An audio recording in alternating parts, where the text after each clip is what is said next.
কেউ যদি আপনার নামে গীবত করে তার সওয়াব আপনার কাছে চলে আসবে, আপনার গুনাহ তার কাছে চলে যাবে। আপনি যদি আমার গীবত করেন, আমি যদি আপনার গীবত করি, তাহলে কি হবে?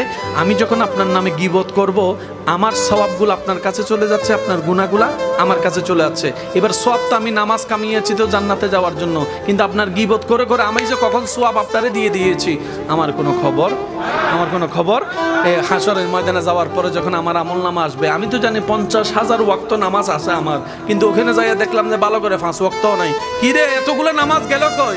অন্যান্য নামে বদনাম করছস তো সওয়াব ওখানে চলে গেছে। এবার বলেন আমরা কি লাভে আছি না লসে আছি? আমি আমারটা বলছি, এবার আপনারটা আপনি বলেন, আমরা কি লাভে আছি না লসে আছি? যে লসে থাকে সে চালাক বুদ্ধিমান হতে পারে না।